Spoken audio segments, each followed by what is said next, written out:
Welcome to the Bourbon Life Podcast, your source for all things bourbon.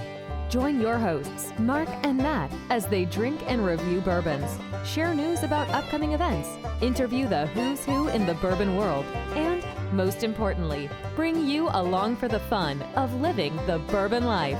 Now, here's your hosts, Mark and Matt.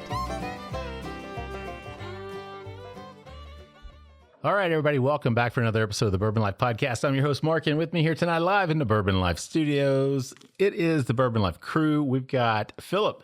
Hey. What's up, Philip? How are you? I'm good, man. It's been a long time. Yeah, it has. I'm good. I'm glad to be back. Yeah, we've got Matt. Hey, what's up, Mark? Not much, man. I haven't seen you in forever. It's been a little bit, It's been a while, taking a little hiatus, but, kind of back now, or at least we're here tonight. That's what counts. Yeah, taking a little hiatal. Yeah. Hiatal. That doesn't sound right. I don't know. Hiatal hernia. Yeah. There you go. Yeah. We got Stacy. Hey. What's up, Stacy? Oh, living the dream. Living the dream at the Bourbon Life table. Livin, baby. We got lots of bottles filled up here tonight, sitting on the table. Again, you've really been slacking on cleaning off this table. I know. I've been trying to take pictures and post stuff as well. You're doing a great job. Yeah, guys, just come over and you can sift through my shit and figure out what you want. Figure out what we're going to drink tonight. Well, we did actually pick some stuff. Of course, Stacy was kind and brought our unofficial beer of the Bourbon Life Podcast. But the talk about who. Please. Let's talk about who was really kind Philip, tonight. you got to show MVP. what you the brought. biggest. Yeah, everybody. That's right. We got the big natty ice there, man. Not to be confused with natural light. Not to be confused with Natty light. ice. This is natty ice. Did you all ever drink Natty Up? No. I never even heard of that. It was caffeinated Oh, No my way. Natty. God. Yeah. Caffeinated beer. Yeah. I'd never heard I mean, of this is like back when like Four Loko. Oh, God. Like, because you could pump a bunch of before they Yeah, right. Before people were like dying. Yeah. Yeah. Caffeine and alcohol together. Like, hey, let's give them a downer and an upper at the same time. Have you had the Natty Daddy? No, I've It's never. in a blue can. Never. Yeah, I don't drink those. They're 8%, but they're like a. Damn. It's like a Bud Light Platinum. It's like it's even weird. It's almost like a beer mixed with a malt liquor. Is it really? It's Oh. Yeah. So that's a true brown bag special. Yeah. I'll pass. Pass Natty on Daddies. that. Pass on that. Well, guys, we got some things. Speaking I guess. of that, I guess I saw Speaking of something daddies. recently, the Sam Adams Utopias. Have you ever had that? No. I've never tried it. As high as ABV as it is, I'm just like, I don't but it's know like about that. it's expensive as shit too, right? Oh yeah, it's Yeah. really expensive. like crazy. Yeah, I had, oh gosh, this has been years. When I was living in Denver, I went to the Great American Beer Fest. Oh, fun. Yeah. Oh, man, that was a Cracking the natty. great crack. Which was awesome. But Sam Adams had the Utopias and not very good. Really? I mean, this is before I was a hard liquor, before I was into like bourbon. Before I moved up to hard liquor. This is back when I was drinking a lot of beer, like really into the Boone's micro Sure. beer scene. You're living in Denver. There's a You got to be into it. brewery on every corner. But they had Utopias, and it wasn't for me at the time. It's just like Interesting. Yeah, I've tried some of them. Even like there was one that West Six had one time. It was called like a barley wine. barley. Something. Oh, I'm my not- gosh. yeah. Those are. It was. Yeah. I think too much. Count Branch put out some barley wine too, didn't they? Or whatever, Lexington Brewing. I think they had a barley. I'm not a fan. I'm not man. a Just big barley wine fan. give me a lager. I can't do dark beers or whatever anymore. Oh, I love dark beer, Me but yeah, too. those. Oh, stuff the like that. nacho I'll bait. give you about 15 more years, and we'll see where you are on that. Like your country music singer dude that's disappeared. What's his name? Don't start shit about Oliver Anthony. We Oliver. just got See, here. I couldn't even remember his name, man. He didn't Oliver. disappear. No. Because you don't listen to it, Mark. Pretty He didn't much. disappear. He was making new shit. And he was going through a divorce. Correct. Oh. Which is now Scornful Woman. Yes. Stream it on all of the I platforms. still haven't. Well, Oliver, if you're listening out there and you like bourbon, we'll more than happy to have you come on. Philip and I will be more than have happy you to come on have the you. show, Yeah. right? Yeah. Well, guys, we got some things we're going to drink tonight. First off, we'll start with this. Pick this up this weekend at Beam Day, celebrating their 230th anniversary. This is the pin bottle. So it's a throwback. I'm not sure when these originally came out, but it's an 8-year-old. This is 86.8 proof. Kind of curious about that.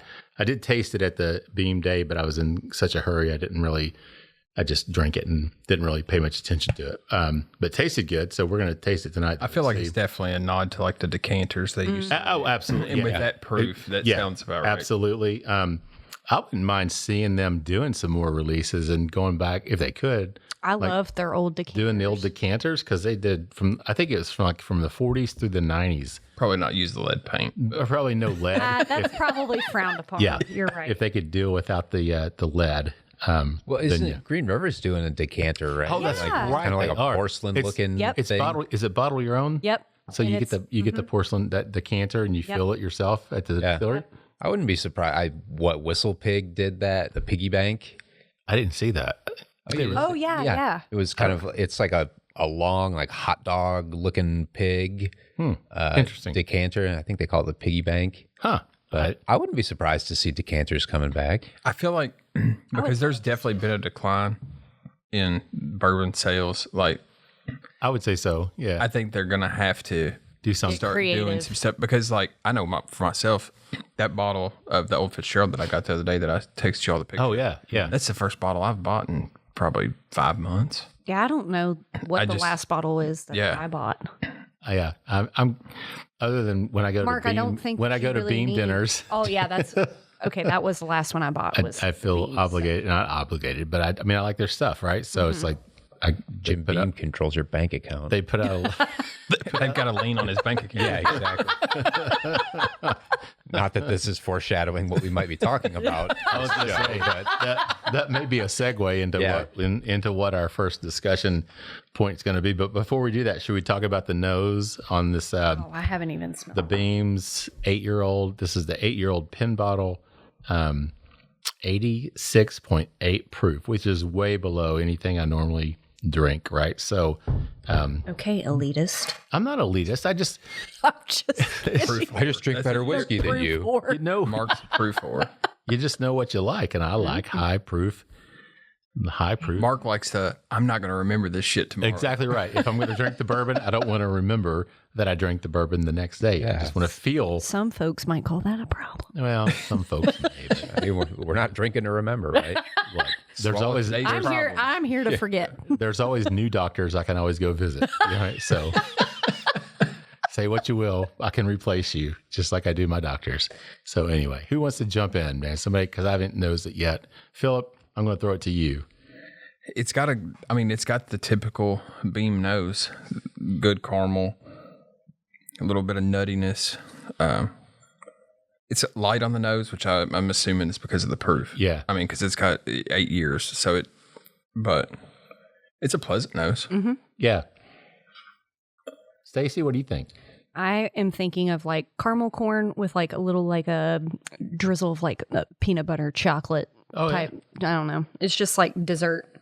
But I'll agree with Philip. It's light, again, probably because of the proof. But it's a nice like desserty nose. I have caramel corn on my mind for some reason, or not caramel corn, but the Halloween candy, the candy corn. The candy corn. Yeah, I have candy corn on my mind, and for some reason, the sweetness in I this can see that is making me think of candy corn. I've seen people posting pictures of candy corn, so I love candy corn. I do too, man. Love candy corn. So now I've got it in my mind, but I'm like, yeah, the little sweetness. We need to do a Halloween pairing.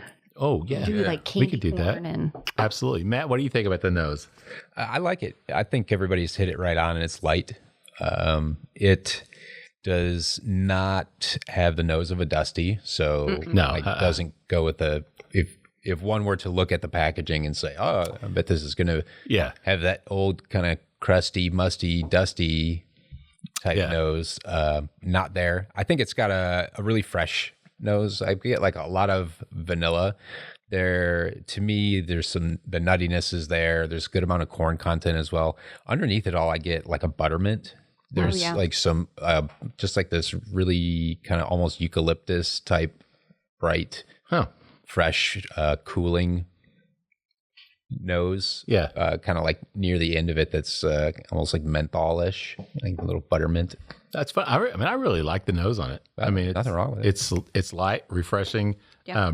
I have a feeling that this, depending on the taste, but it may be a pour that you could crack the bottle and next thing you know, you're like You might be able to drink it with a straw. halfway through the bottle by the time you finish. The packaging, it looks like something that would be like geared towards like New York City flats, like just like a little shelf piece. Yeah. Well, and that's why I bought it, because I thought, yeah, it is $99. I'll go ahead and put that out there. So it is expensive for a lower proof 8-year-old bourbon. But just for the packaging alone. Is it a 750 or 700? I think it's a 7. You know what, Matt? It's a good question. I assumed it was a 7. It's a 750. Okay. Yeah. Interesting. So it is a full size. But yeah. I mean, I'd be curious to know what they have in the packaging, because that bottle is not cheap to produce. There's no way. I mean, I'm sure that's why the price point is up to the $99, because they paid a pretty penny. Because, you got the screw off lid, and the lid's actually, it's actually a pretty heavy lid. But now, see, it's not like it's plastic. odd bottle, like if a they were perfume thinking bottle. ahead, they should have made the lid where you could pour it to do your mixers. Oh, That would have been $120. But that's smart. yeah. But yeah, for pricing, if you're just looking for something to buy an 8-year-old bourbon to drink, I would not probably spend $99 on that. But yeah, just the decor, the throwback. That's what I like about it. I think it's just kind of the throwback to the history of Beam and the canters. So I think that's cool. And I really hope that they decide to release a few other things that are along those lines. So, so topic wise, guys, we talked about this. Speaking of leans, and I know a lot of other people have discussed this, but we haven't had the chance to discuss it with the Uncle Nearest tragedy that's going on right now. I mean, it seems like kind of a big mess down there. They started out, they grew it like crazy, or at least it seemed like they were. Obviously, a lot of great marketing, and it made it sound like things were going gangbusters. And then, just a month or so ago, we found out they're Shit's hit the fan. in default, like $100 million in terms of loans from Ag Credit. Is it Ag Credit? Is that who we said it was? Farm Credit. Farm Credit. Yeah. So it's not a huge bank, but that's a big chunk of money. So they filed suit. They've apparently missed their mortgage payments. And they filed suit and asked to have a receiver appointed. So I don't know. What do you guys think about it? I think it's not just a problem there. I think it's with a lot of brands. The boom was so big. Yeah. And I think everything was so hot that a lot of these brands did not prepare for a downturn. Kind of like me in the title industry back in 2007. And so like a Buffalo Trace or a Jim Beam or, Brown Foreman, they prepare for that stuff. Sure. And so it's not going to be a big thing to them. Yeah. They've got money in reserves, but these smaller brands that have come out in the last 5 to 10 years, Yeah. you don't have a lot of capital, and the name recognition, it's so new. Right. Your older drinkers aren't going to pick that stuff up. Yeah. You're relying on the young, Yeah. coming into bourbon. And The young pours. and as we can see with any trend in the young crowd, it's here today, gone tomorrow. Yeah. So Yeah. I think a lot of them overshot their wall. They got a lot of investment up front, and they were like, we're going to blow this thing up. And Sure. And they did. You think about it, how they built the whole distillery, they bought all the land. And of course, in the court documents, we found out that they bought some other things apparently with that money, a house in Martha's Vineyard, supposedly. And they last year or year before, they bought the cognac distillery. So, a lot of money going out. But, you check their Instagram, their social media. It always sounds like things are just Well, going, that's what every brand is going to do. Sure. Things are peachy keen, but Yeah, you look at my social media, you think I've got a wonderful life, but then you get to know me in person, you're like, damn, miserable POS. Damn, what a And a he's jerk. friends with us. What an asshole, right? So yeah, exactly. Matt, what are your thoughts, man? The whole time they only ever had 2 shelf products? That was what I was going to ask. Yeah, I'm like, yeah. Maybe 3. Did they come out with a third? I was thinking they had 3, maybe. I don't know.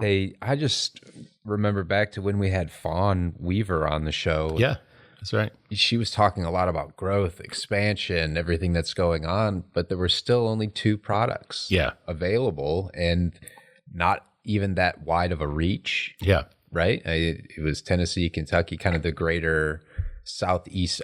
area, from what I remember, I guess I don't recall what their distribution was, but even at that point, until we tried it, I'd never tried it. Yeah. I never knew of anybody that had tried it. Yep.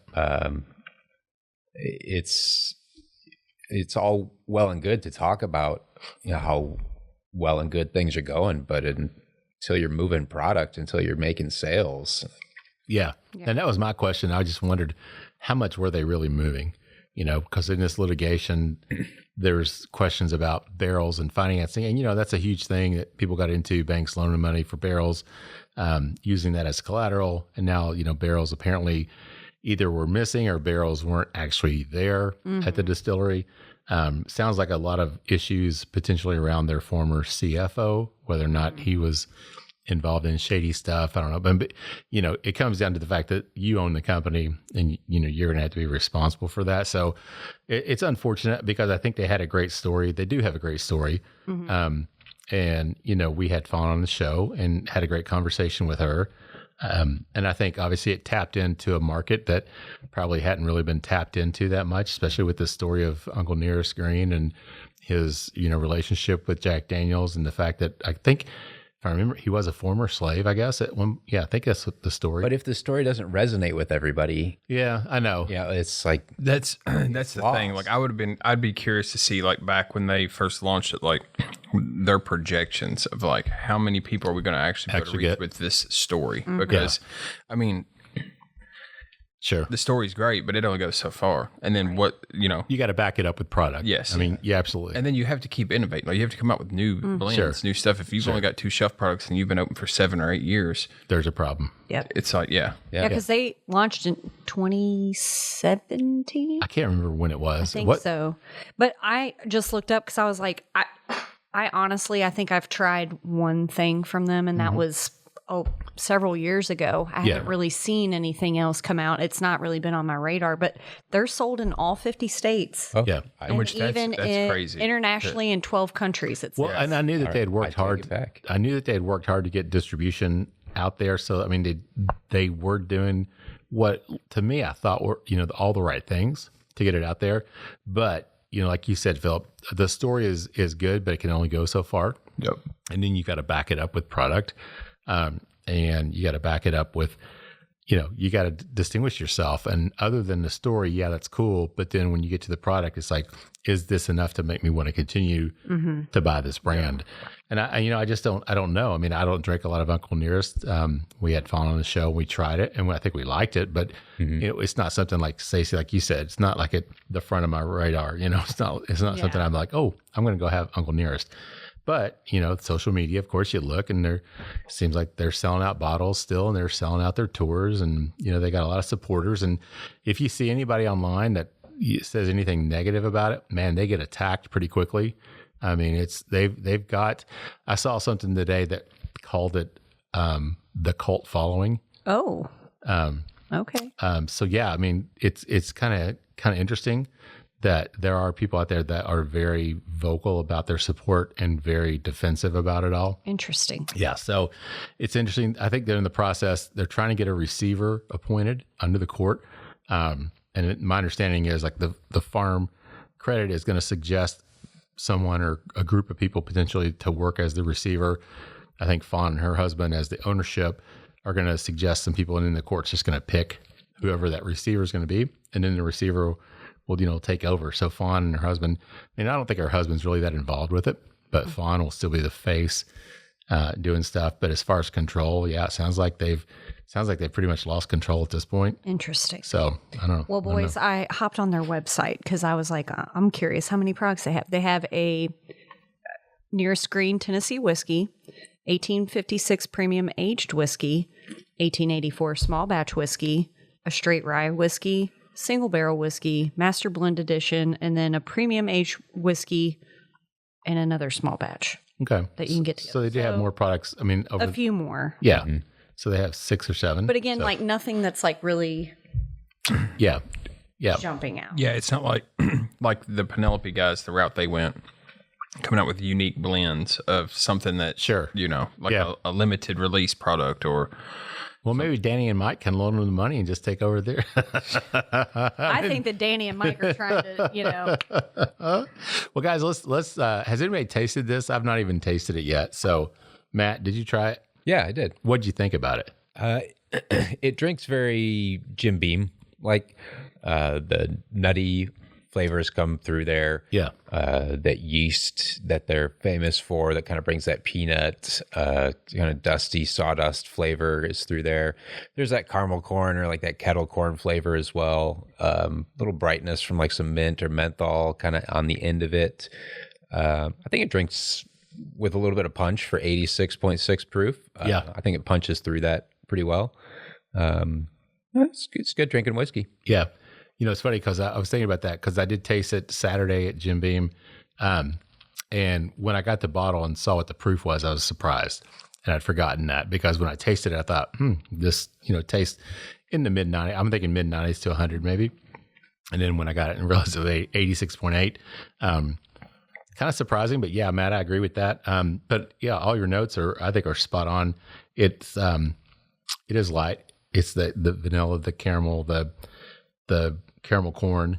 I like it though. I mean, it's kind of an easy sipper. It's got the good like Kentucky hug, but I feel like on your palate, you can still, that's where you can tell the proof. Yeah. Like the burn feels like in the 90s, but that mouthfeel, the mouthfeel is, you can tell it's like a lower proof. Yeah. It's a little thin maybe. Yeah. It's not going to linger a long time. Yeah. But a pretty easy sipper. Stacey, what do you think? I think that Matt's note about the buttermint, I think that it comes through a little bit more on the palate for me than it did the nose. I got a little bit of that towards the end. Yeah.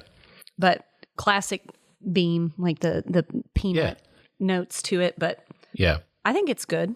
And I think that it does drink a little bit warmer than the 80, what is that? 86.8. 86.8. I think it drinks a little warmer than that, but I'll agree with Philip. It gives you that nice little hug on the way down, but it's very light on the actual palate. But it does not, like Matt said on the nose, on the palate, it does not have any of that dusty characteristics. So don't buy this thinking that you're going to kind buy of a very like new bourbon palate absolutely to it, I would say. Which is fine. I mean, because that's pretty much what we're all accustomed to. I would say if you're having a summertime cookout, because the lightness on the palate, that would be a good one.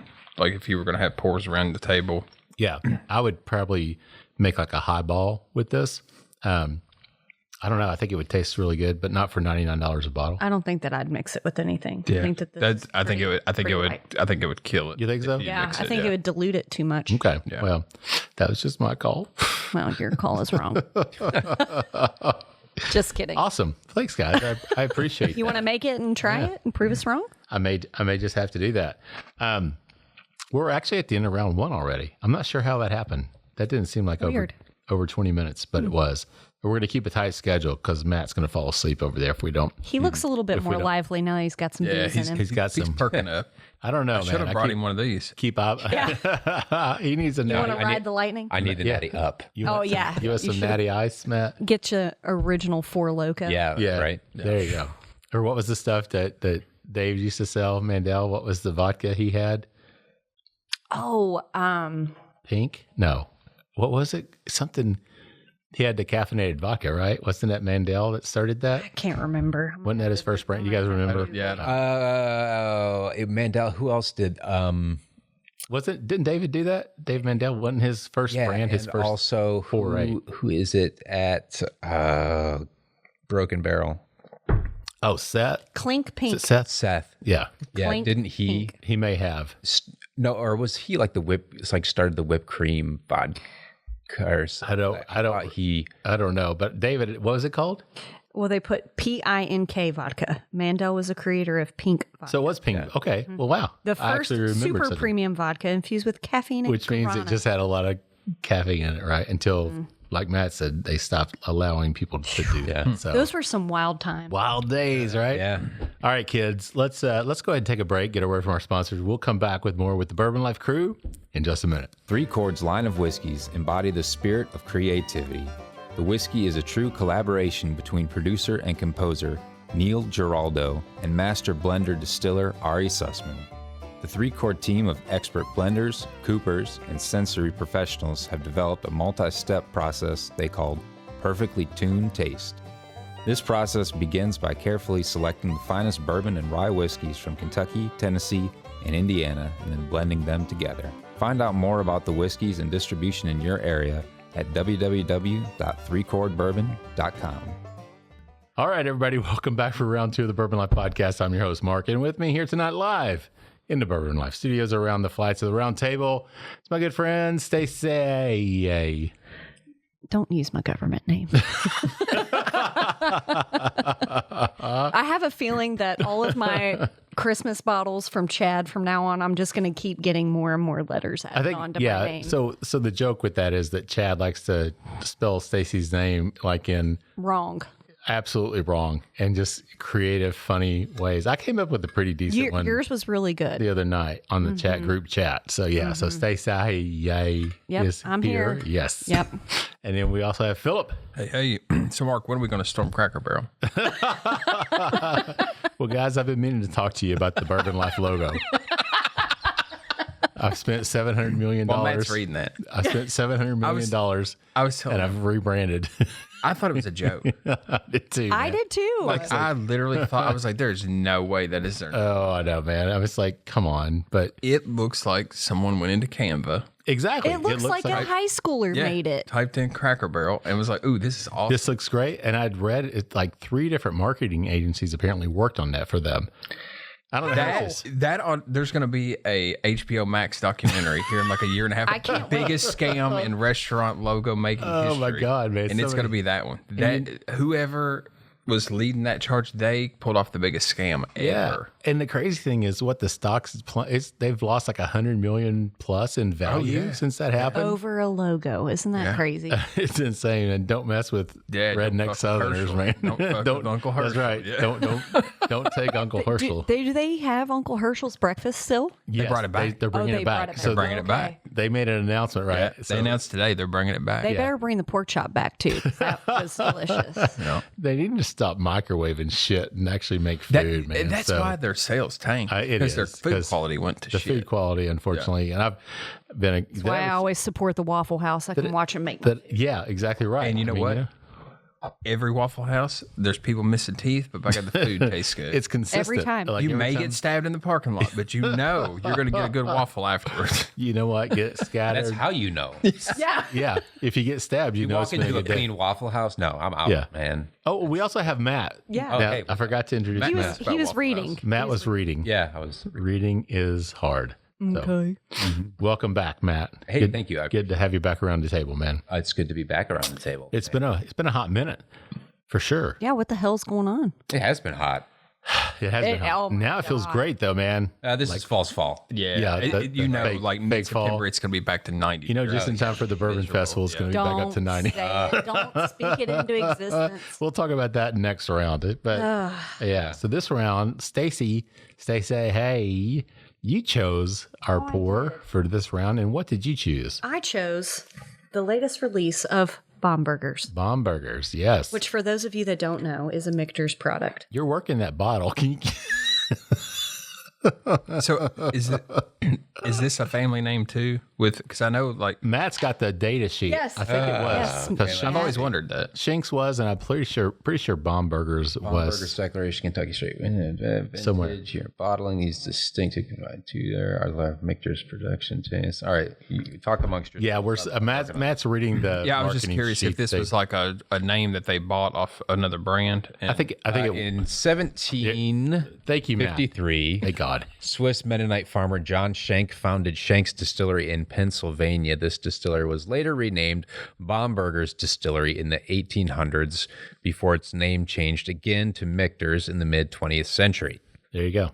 It is the heritage that the Michter's Legacy Series honors. So this does not say... Pennsylvania. Interesting. Pennsylvania. Yeah, I'm surprised there hasn't been a burger restaurant named Bomberger. Oh, I yeah. mean, that- the bomb that burger. would- yeah. I'm gonna go get a bomb burger. Yeah, I like that. marketing. What's that river in Pennsylvania called? The Schuylkill?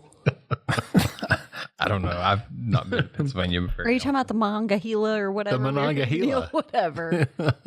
Let it go, Rucker. Okay, let it go. They make a right. Man, the natty ice is kicking now. Dude, It's good. Yeah. slap into a Slim Jim. Let's go. Ain't no bitch shit around here. Phew, man.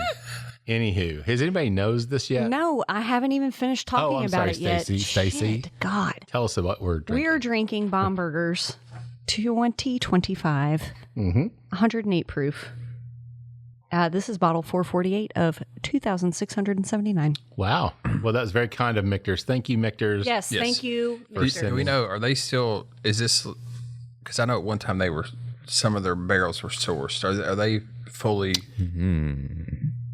That's a good. integrated? That's a good now? question. Great And I'm sure the marketing does it say, and does it say distilled and it's Kentucky bourbon, so I know it's It just distilled. says bottled by Michter's Distillery LLC in Louisville, Kentucky. Bottled by- but it is Kentucky bourbon, so Yeah. it's distilled in Yeah. Kentucky. Well, I know they've got but I a don't- distillery in Louisville now. So, Right. Yeah.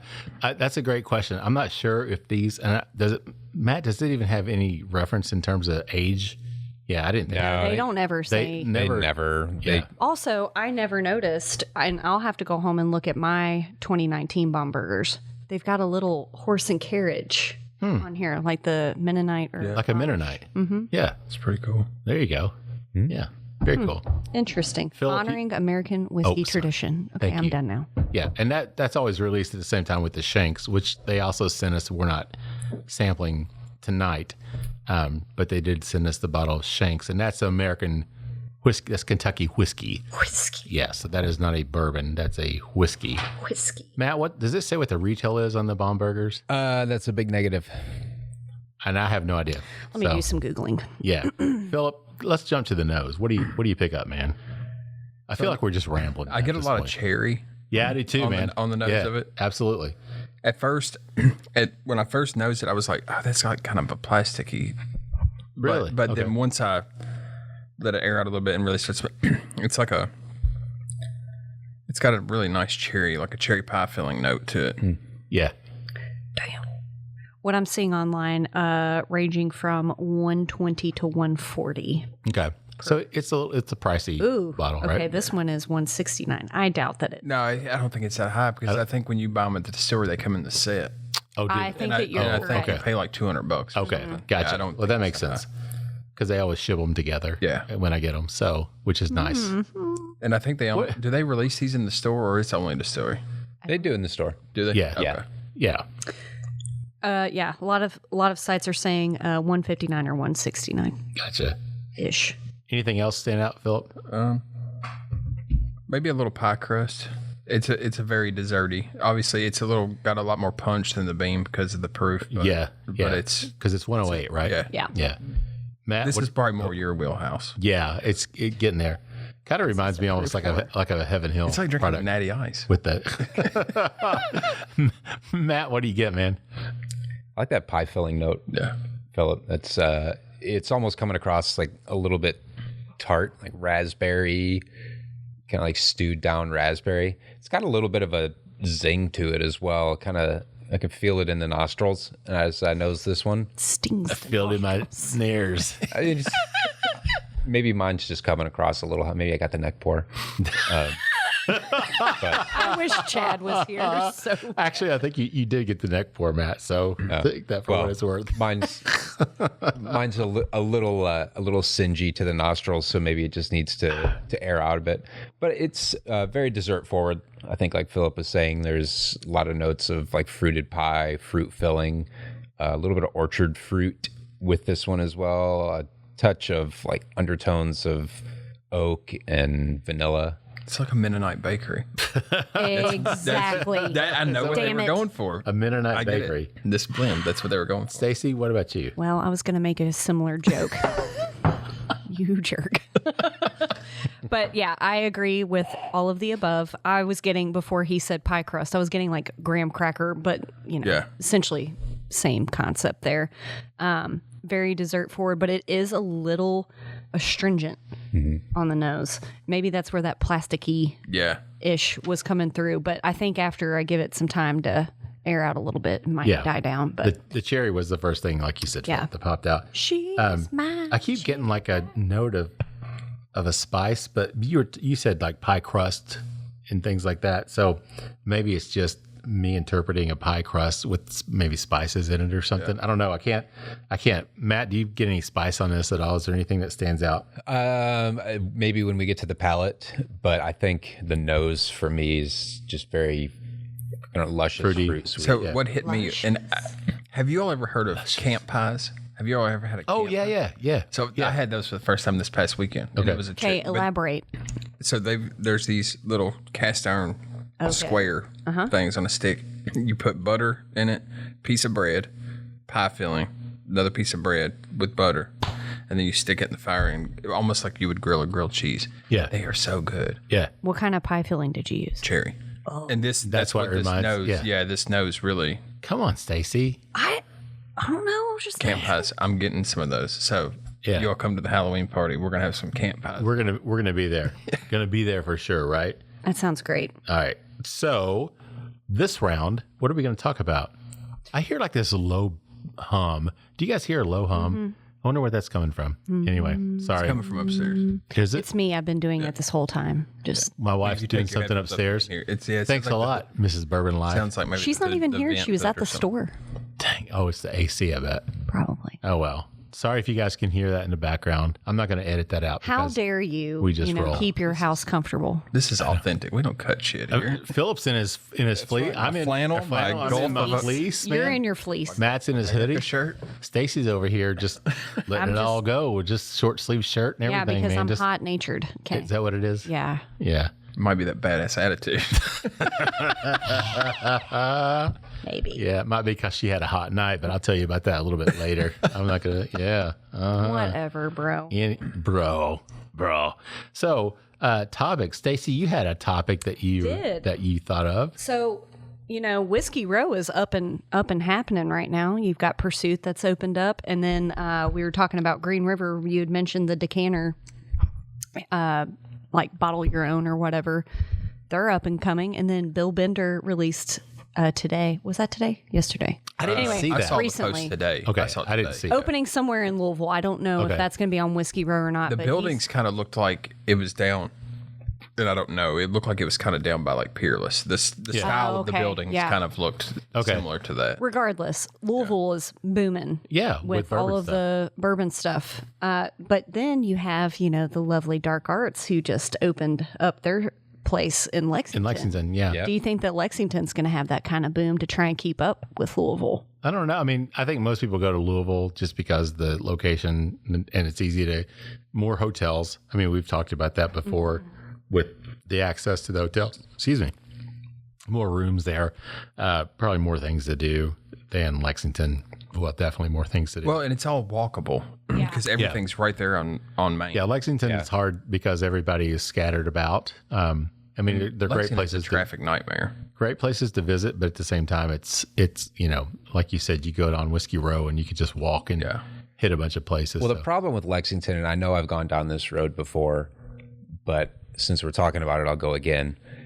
The problem with Fayette County, as far as bourbon tourism is concerned, is Fayette County is so inhospitable to distilleries in the fact that they have ordinances over how many barrels you can store on site. And it's a ridiculously low threshold. It's a couple hundred or so. And so if Fayette County really wants to bring a bunch of bourbon tourism in, bring a bunch of distilleries in, there's no incentive for someone to come here because all they can do is open up like a visitor center with a tasting room. You can't have a distillery really for tours. You can't have your operations running out of Lexington or the greater Fayette County area. I have to drive half an hour, 35 minutes every day to Lawrenceburg to get barrels to work with our barrels. I mean, Dark Arts, we're very fortunate that we do have our visitor center, our space in Lexington. But it's beautiful. Thank you. It was a lot of work, but it's just it's a space. It's not it's an experience, but it's not like something on Whiskey Row. It's not like going to a distillery and seeing the huge expanse properties and everything that's so beautiful about a distillery, rick houses and beautiful shiny copper equipment.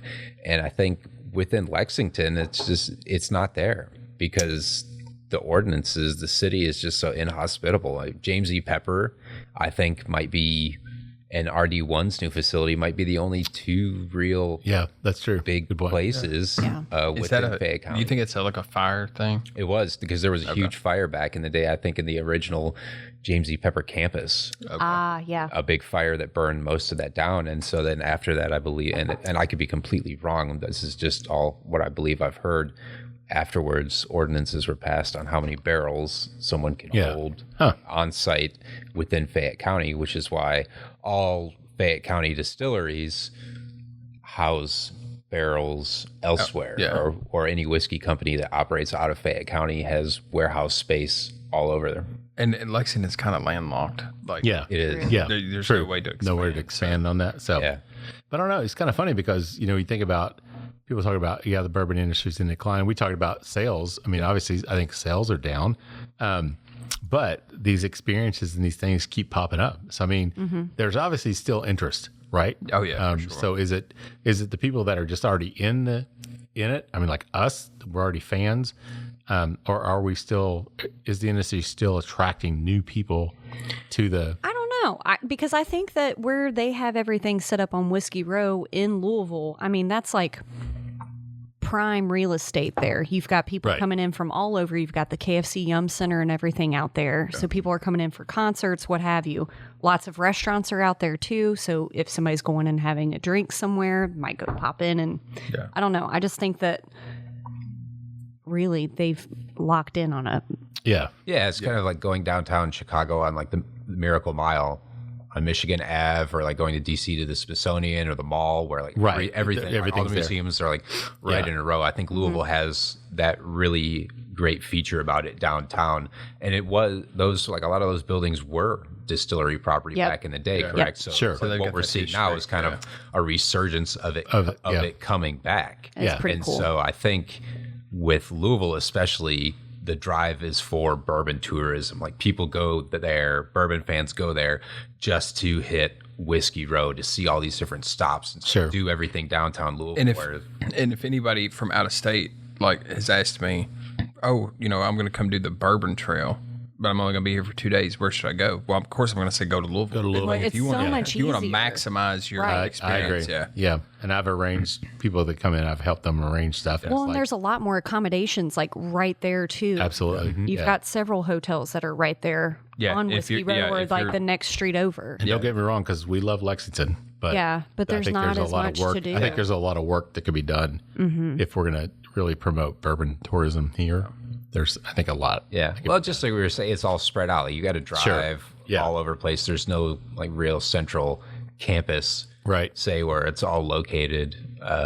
But at the same time, so Dark Arts, we just opened our place over in the Distillery District, and we've had a lot of people come in there not for that purpose, just that we're there. Just like meandering around. District, getting a slice of pizza at Goodfellows, or like going to see some of the different shops that wander in there, kind of wonder, just curious, what's this place, and end up staying for a cocktail or something at the bar. And so very cool. It's a good draw for what Whiskey Row isn't in some regards. Where like Whiskey Row, Lexington's kind of like the craft distilleries district. Yeah, I mean that makes sense. There's not any of the big flagship brands. True. Well, hopefully it's a trend. They're not going to sink their money here when they can go to Louisville and be part of all of the action. And so Well, hopefully it's the trend we'll see continue. Yeah. Even as people talk about the bubble bursting and sales being down, et cetera.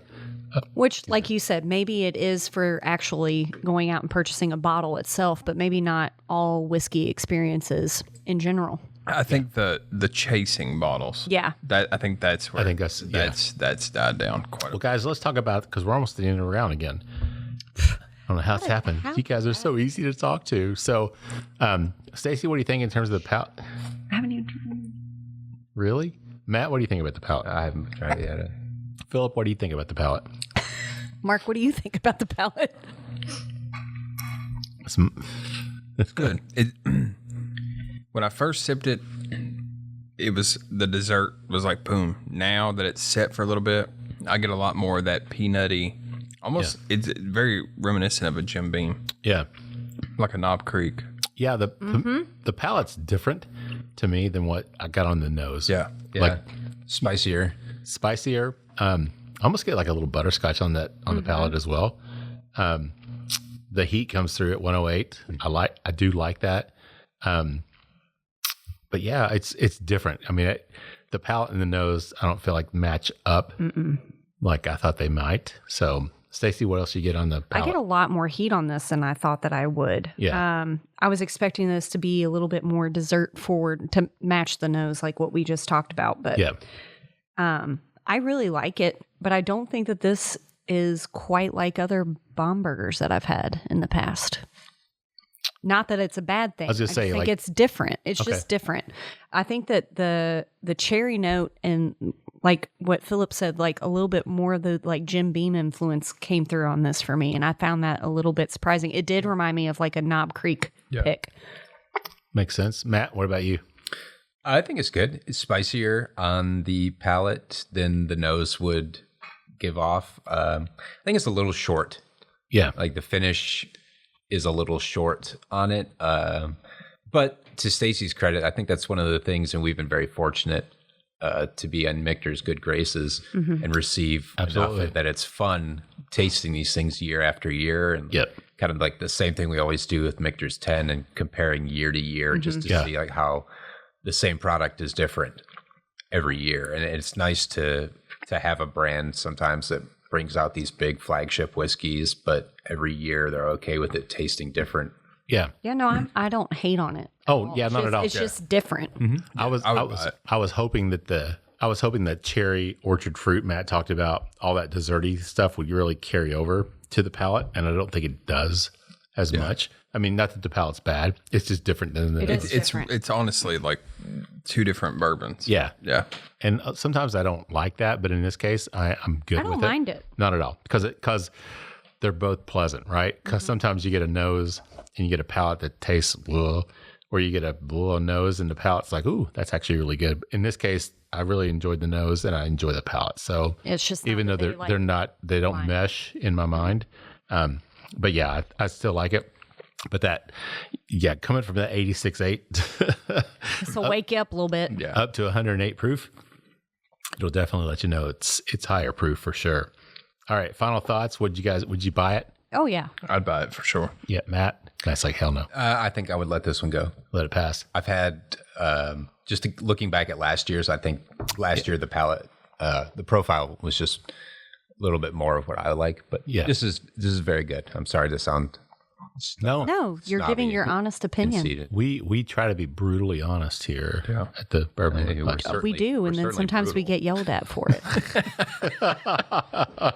Not directed towards me. I'm talking about the bourbon state. Your honesty is wrong. Yeah, exactly. When I'm talking about Mark, it's fine. I know. Yeah, exactly. All right, guys. Well, let's take a quick break. Get a word from our sponsors. We'll be back with more with the Bourbon Life Crew in just a minute. Welcome to the kitchen table at James B. Beam Distilling Company, where every visit is a celebration of tradition and flavor. Did you know that the kitchen table is nestled right within the heart of the distillery? That's right. You can experience the essence of James B. Beam's legacy while savoring their delectable dishes. Join them every Wednesday through Sunday from 11 a.m. to 5 p.m. for a culinary journey like no other. Planning a special event? Let the kitchen table be your host, creating unforgettable memories for you and your guests. And don't miss their upcoming Claremont Supper Club event on September the 4th, featuring the release of their new Booker's Expression. For more information and reservations, visit beamdistilling.com. The kitchen table at James B. Beam Distilling Company. Come as a friend, leave as family. All right, everybody, welcome back for the third and final round. Happily, the third and final round of the Bourbon Life Podcast. I'm your host, Mark, and with me here tonight live in the Bourbon Life Studios, it's my good friends, Matt. Hey, Mark, how are you? I'm hanging in there, Matt. Keeping it classy. Keeping it classy, That's man. right. So gonna have to do some editing before that intro for sure. Day one. Yeah. We've got Philip. Hey. Hey. And we got Stacey. Hey. Stacey, she can't even talk now. Oh my gosh. Wow. Okay. Well, that was good, Philip. I feel like we're about to derail here, but We're going to keep it on the tracks because Matt's got to go home and go to bed. So don't blame it on Matt. Let's stay focused. You're just upset that we were making jokes at your expense. You guys always make jokes. And nobody's picked on Chad. Chad's not even here. Oh, we've not even mentioned. Got one more whole thing. I was going to say, we've not even mentioned that poor Chad is not here with us. And he's cheating on us. I mean, yeah, real. That's right. He's doing it sausage night. So yeah, he's given up. I think he's just given up on us, man. He's not. He's working really hard. I did stop and see him today. Yeah. Oh, that's right. Yeah, he sent us some bottles, which is he very. did. I don't have Thank you, Chad. Thank you, Chad. You got one of the bottles, don't right you? here. Yeah. So yeah. One of those beautiful. So everybody check out the Rare Character limited release. Yeah. I haven't opened. Is that one that we were? Yeah, I'm just kidding. Yes, we're allowed to talk about. And he was kind enough to give Matt and I, since we like rye, he gave us a rye bottle. So that's right. Yeah. Thank you, Chad. But also fuck you because you're not. Because you're not here. Yeah. Loser. And also, Chad, I like rye too. Yeah, he was like, he goes, be sure to give Philip this one. He likes Weeders, and I'm like, I actually don't like wheat. I don't know what the fuck he's talking about. Wheat is what do you think my of least Chad? favorite, Chadwick? but I will enjoy it. Chad, do you have any Hooters whiskey? Listen, I really wish that we could find that again. I know. I think they made it once. I think that was it. There was 2 bottles, and I took a chance on one, and then when I went back to get the other, it was gone. It was gone. Well, just like all the other Hooters, they're all closing. So. Yeah. Did you see the one in Northern Kentucky? I know. Don't get me started, boys. I moved back, and I was so excited because that's where I always go before a Reds game. And they towed it off, that man. son of a bitch was floating down the river. And you know what? They dismantled it, or they are dismantling it close to where I live now. Are they really? Yes. It's for scrap. Go down there and get some of the window decals. I saw they were still on there. At least go down there and get your memento and just, hang I out loved that place. Yeah. I went there once. It was cool. I'd been there a couple of times, for Reds games. The bar next to it, the beer cellar, that used to be a good place too. It was a blast. I don't even remember that. I just remember Hooters. So fun fact, I was in the JCs and we did a Hooters tour. A Hooters tour? A Hooters tour. We hit 13. We went to 13 Hooters in 24 hours. Are you serious? Yeah. You can't do that now. Wait. It's going to take you way too long. This was back like 2009. No, 2009. But they weren't open for breakfast. So how'd you do that? Yeah. So he's like, bet. We drove to Northern Kentucky, hit that one. Okay. Hit the one in Florence. Yep. Okay. Then we hit Lexington. Mm-hmm. Yeah. Richmond. Oh, no. Hold on. We started in Louisville. They opened early for us in Louisville because we had T-shirts and everything. We did the Hooters tour. So we There went to used to be Louisville. 2 in Louisville. Yeah, we went Louisville. Been there. Northern Kentucky, Florence. Been there. Lexington. Been there. And then we went down to Richmond. the Nashville area. And we hit like all the ones in the Nashville circuit. Yeah. You didn't hit the Richmond Hooters? On the bypass. It's been so long ago. I don't know. We might have. Yeah. But Man. Then we hit the BG and went to Nashville. Well, you seem disheartened. Yeah, because that was my alma mater. They were. He was born in. Every born time and we got raised. there, they were holding banners for us. Were they really? Oh yeah. Damn, I'll dude. have to go back. I mean, I don't think MySpace is a thing anymore.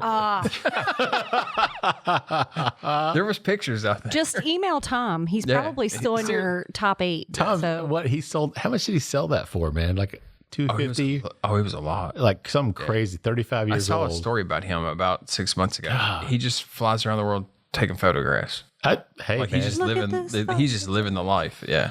Nickelback style. Tom, what a guy. Man, yeah. Is he still taking the same pictures, though, I wonder? What was it? No, he's like- different now. Yeah.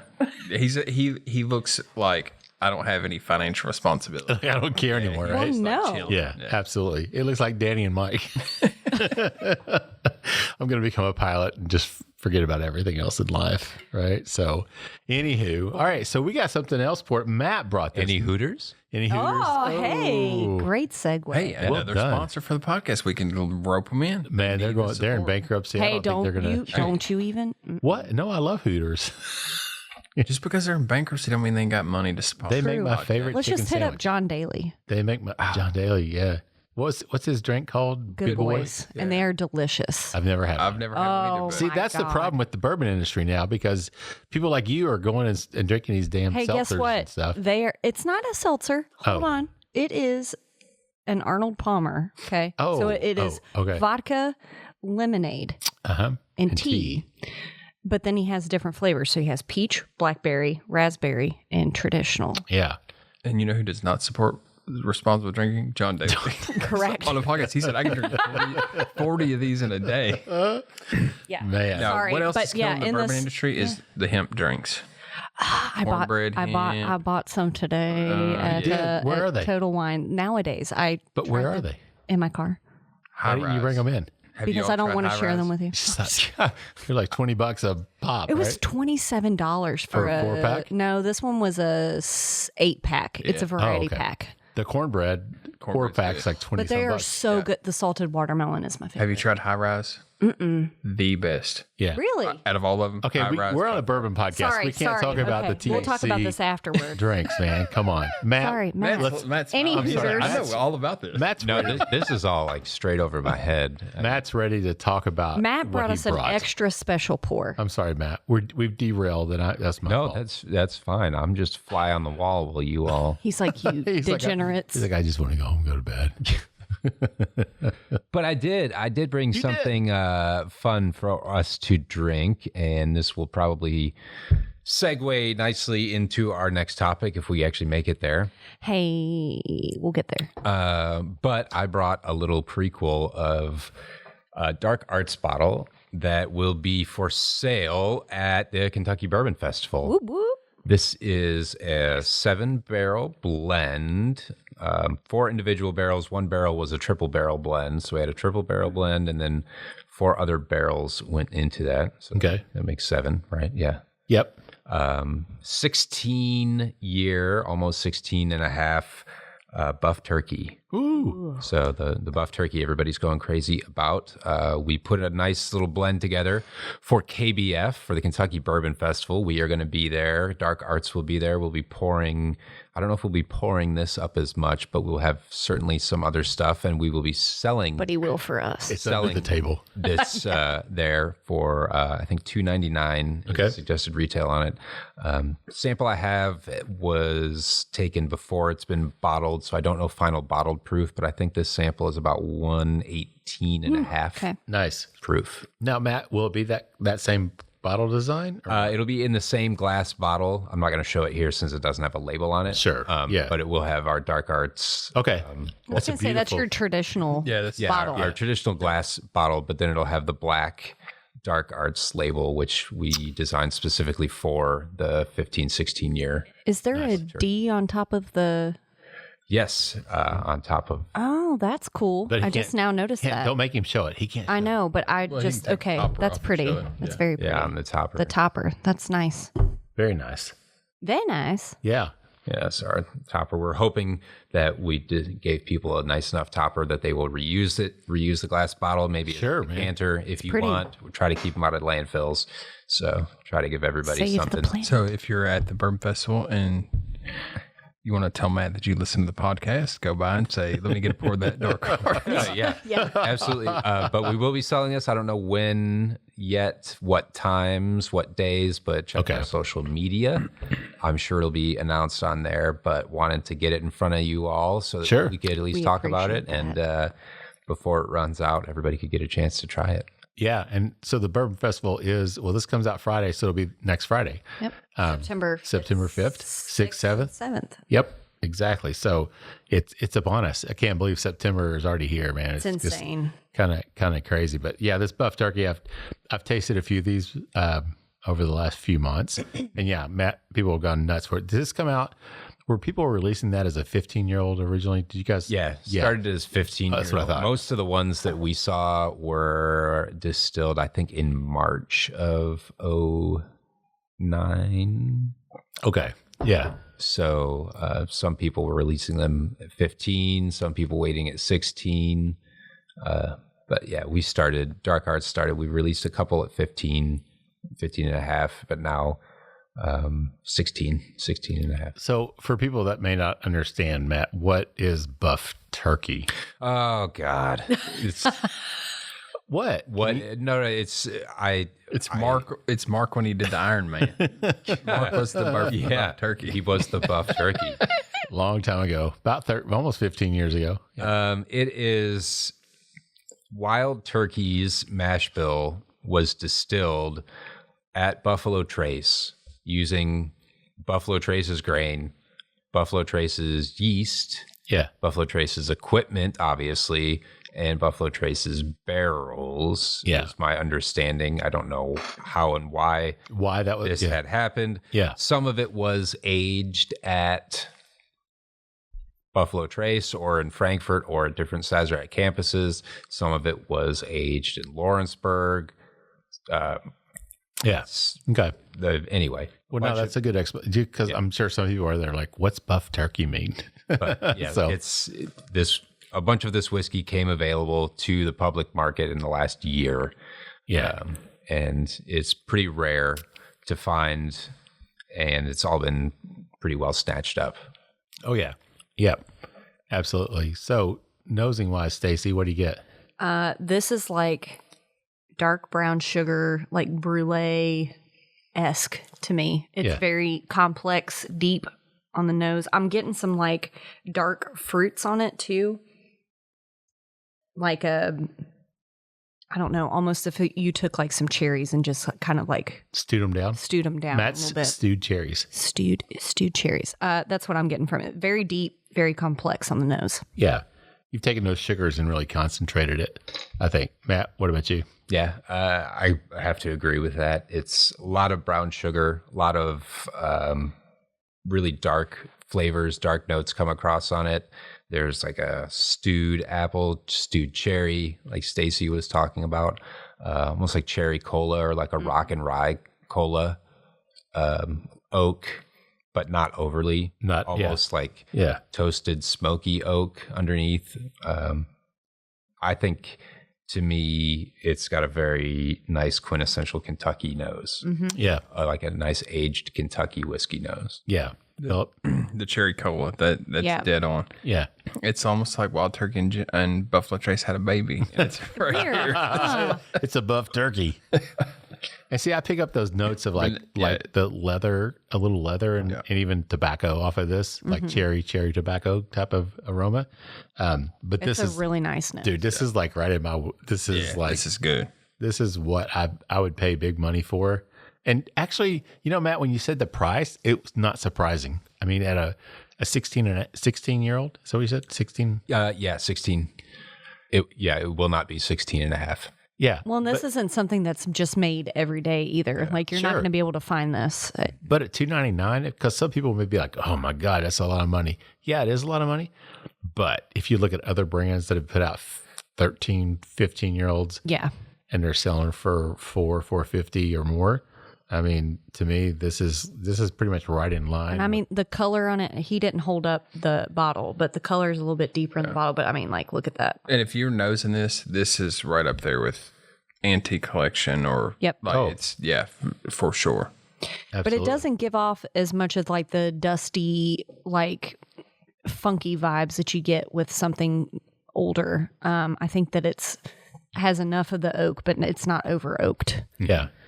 And you get enough of the leather, but it's not like punching you in the face. It's not like chewing on your baseball glove when you're a kid. It's not, Did I ever tell you that story? No, I don't think we've ever heard that story. I'm right there with you, Mark. I've done the same thing. Thanks. I'm glad somebody that can. is a tasting of it. I can relate. Freaking Thank weirdos. You. Whatever, man. When you're in the outfield and you're a little kid and what nothing's about Big going League on. Chew? What about? Did you guys ever chew that? Oh, I Shut love up. Big League Chew. I still get some of that. God, man, shut up, Stacy. Goodness. Why are you giving me such a hard Out time? in Hey, speaking Eastern of the Bourbon Kentucky. Festival, so who's going? I'll be there. I'm going. Philip, you're not going to be there, right? No. Okay. Matt's working. Matt I'll will be there. Matt will be there with the Chad's going to be there with other Chad. Yeah, the Chads. The Chads. Oh. Chad Squared will Wait, be there. Is Chad working or is he? Chad is going to be taking pictures, I believe. Will he? Okay. All right. working. So Is He's twerking. Is working. her character not going to be set up? No. Don't think so. No, but Chad will because be they there. are a NDP, right? Yeah, and I think it's just never been Yeah. a goal of theirs to be there. Yeah. So Chad my daily bourbon will be there. Yes. Yeah. And doing pictures and stuff. You can't miss the beard. No, he'll be there. Can't miss the attitude or the beard. Go accost him And he will be carrying a coach purse. and a coach purse. Yeah. Yeah. Highly likely. Highly likely for He calls it a camera bag. It's a purse, but whatever. Satchel Indiana Jones has one. Yeah. not really. No, not really, That's Chad. not a So, satchel. yeah, But so- no, most of us will be there. Philip, we will miss you. Yeah, man. I'll be sitting home. Yeah. Probably I'm going to watching, miss like, not UK football get their ass beat or something, but I'll be. But oh my God, football season. Yeah. I'm going to miss not getting to hang out with Matt, even though last year I didn't see Matt. I saw Matt at the beginning and then saw Matt at the end. Yeah, Matt kind of went rover a little bit last year. Were you just bouncing around last year? A little bit. Oh my God. So the one thing I won't miss, me and Mark got to do a tasting with 1792, and somebody scorched some, I don't know if it was bacon or country ham or what, but the room where we were doing that tasting, it stunk like That's shit. right. That was, And so when we were doing the tasting, I won't miss that, but the rest of it's fun. That's true. Yeah. So I'll just be walking around. No film crew, no camera crew. Oh, you're not bringing a camera crew? You're not bringing your camera crew with you. Nope. Just walking around having fun. I'll be meandering around as well. saying hello to people. Yeah, just I mean, y'all could maybe talk me into coming down and doing a podcast, but since you're gonna have the Mobile Life Studio there, I don't work. That's kind of Matt. That's our philosophy. Work. We will be there drinking slushies. Exactly. I mean, that's the thing, right? they're I mean, I'm so going to drink the bourbon slushies at Barrel Craft. I mean, that's my primary goal. Everybody else is going to run to buy bottles. I'm going to run to Barrel Craft. That was my next question, which you are actually going to be. This is like my first year not working at KBF, so I'm very excited. Are they going to have a retail tent, or are you going to be able to sell at your actual booth? We are selling at booths. Oh, Yeah. Yep. So you can buy directly from the booth. okay. Will it be bottles at the booth, or do you get a ticket to have to pick up? Bottles at the booth. Is it? Okay. My understanding. Okay. Wow. Okay. I wasn't sure. Which is nice. Yeah. Oh, absolutely. It's nice, but also, Yeah. I feel for you. We'll see. Yeah. I think you guys are going to be busy. I'm anticipating it. I work Yeah. bourbon on the banks. Be prepared. Yeah. God, bourbon on the banks. Whew. I'm going to be drunk. I'll come and say hi, Matt. Yeah, Matt, I'll come say hi, and if you need that fan back, If you need a fan. We appreciate I'll it. bring it Yeah, back. that was so funny because was that last year that Matt? 2 years ago. 2 years ago, We Matt stopped. came in clutch when We I was with stopped Penelope and yeah, we brought that brought you fan that. because Brought you- it was so damn hot. It was miserable. And the next day when I came down, Matt was like, I'm not drinking today.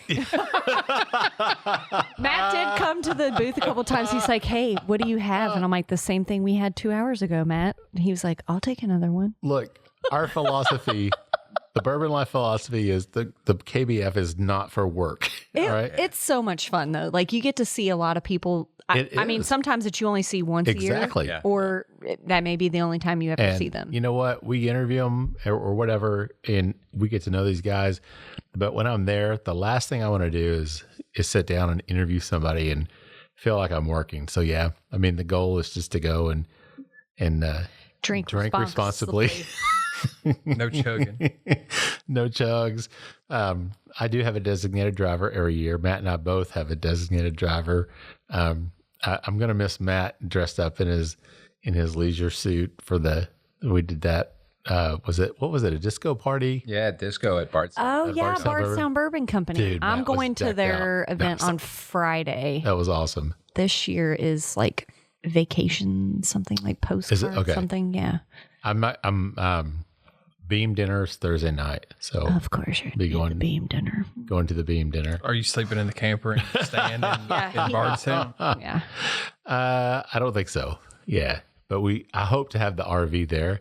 That's the plan. that's an RV. Yeah, there's an RV, Clark. I'm taking it with me next month when I leave. So, all right, That's you. let's jump over to the whiskey, guys. I've not tasted it. Has anybody tasted the whiskey? Because we're almost at the end of the round, believe it or not. Already?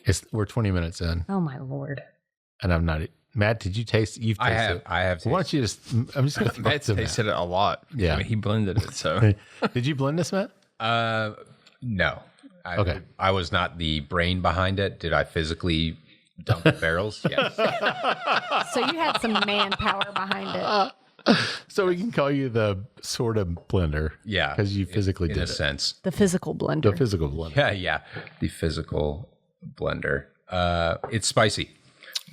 When we blended this together, I will say that after bottling, I've been told it's tamed down a little bit because it comes across quite spicy, I think, on the front of the palate.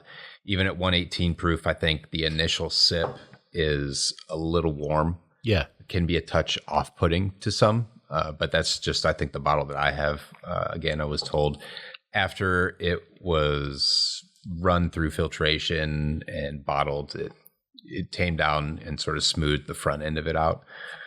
But just very quintessential Kentucky, in my opinion. Good corn. There's vanilla, oak, char from the barrel comes across that you don't pick up on the nose, but just like a good amount of char. That cherry cola really rings through. There's like a kind of a sweet tea and spice on the end, and like a nice peppery cinnamon finish to it. It's to me, it kind of drinks again like that perfect Kentucky aged product. Yeah, very nice. Philip, what about you, man? The cherry's very prominent on the finish. Yeah. But this is, for it being sold at the Bourbon Festival, this is a perfect like fall, sit outside when it's cool. This would be perfect for that. Yeah, I'm not mixing this with anything. No. Stacey, what about you? It was giving me cherry Dr. Pepper vibes, but I feel like everybody has kind of hit on that. Agree. This is a quintessential fall bourbon pour. It's complex. It is a little bit more peppery on the front and like spicy on the front than I was expecting, but I don't mind it. I like that actually. Yeah. I'd be curious to see, and I might try this whenever we go off air with a little bit of water in it. Yeah. The first sip was like, woo. But then like second, third sip was like, no, it's good. Yeah. But it's kind of unique because, Matt, you talk, the spiciness and that sweetness. Usually when I drink something like that, it's like the sweet hits and then the spice hits. But with this one, it's like it's like sweet and spice all at the same time.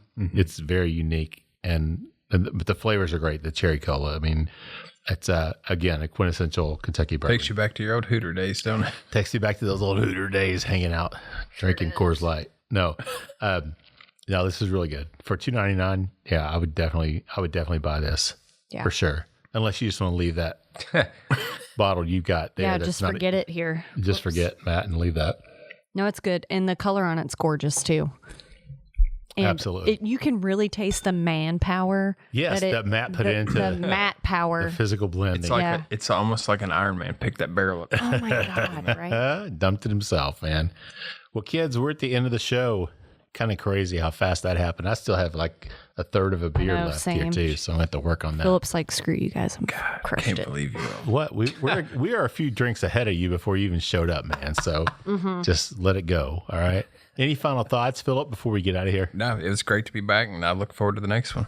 Yes, sir. I guess we'll do one in September. Yeah. You sounded hesitant. No, I'm thinking we're at the end of August, but yeah, September. So it'll probably basically be like in December. 2 weeks we'll be back to recap. No, we'll oh yeah, we'll have to do we'll do a recap. You'll have to let me know more than a day in advance. Yeah. I've got to make hotel arrangements. We're still working on that Doge scheduling contract. Stacey, any final thoughts before I kick you out of the house? Thanks for having me. Good to be back with you guys. Yes, Missed absolutely. You all. And Matt, I can't wait to harass you. I can't either. Yeah, that's fine. This is going to be the best. It's going to be awesome. I have harassed enough people at that festival. This is going to be the best. In my inebriated state. Matt's harassment is like this. I know. Do you need anything? You did. You asked me like 6 times. Do you need any food or anything? No, sure. I'm good. Matt's never harassing. And then I'm like, here you go, Matt. Here's another pour. Good and then job, he brought a fan. I mean, come on. Matt's a sweetheart. Yeah. No, it was funny because last year, I didn't see him almost the entire time we're there. And then we're getting ready to leave. And he's out there by the front, by the exit, and the guy's doing the video with me. And we're talking. And Matt jumps in and starts talking, and he wraps up the whole thing.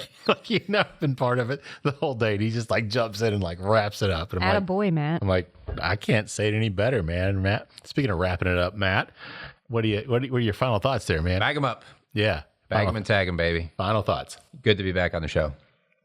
Yeah, thanks. Absolutely. Thanks for actually scheduling a show. Yeah, thanks for having us, Mark. Yeah, doing the best I can here.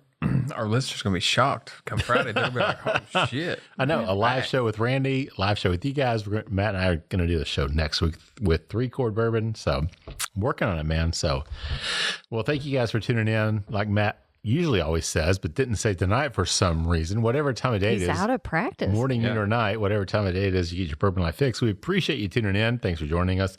Hope you appreciated the show. We have a great time doing this for you guys, so thank you guys for tuning in. You can check us out, find us on Facebook and Instagram at The Bourbon Life. We'd love to have you in there. We have a private Facebook group, The Bourbon Lifers. Feel free to join in there. We have some good conversations going on. It's a lot of fun. Don't forget about our good friend, Big Chief, Mike. Screw that guy putting out new content. Mike's putting out new shows every week, man, making me look bad. But Big Chief is doing a great job with the whiskey trip, so don't forget, give him a follow as well. His show comes out every Tuesday under our umbrella. He's also on Facebook and Instagram as The Whiskey Trip, so make sure you give him a like. He'd appreciate that.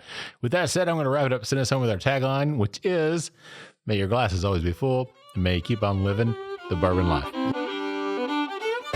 Thank you for joining us for this week's episode of the Bourbon Life Podcast. Our mission at the Bourbon Life is simple, to share our passion for all things bourbon with you every week. And we'd really love to hear your thoughts on how we're doing. You can find us on Instagram and Facebook at The Bourbon Life. You can also contact us by email at thebourbonlife@gmail.com. And you can always find us on your favorite podcast platform. If you have a moment, we'd love it if you would rate us and give us a review. So until next week, we hope your glass is always full and that you keep on living the Bourbon Life.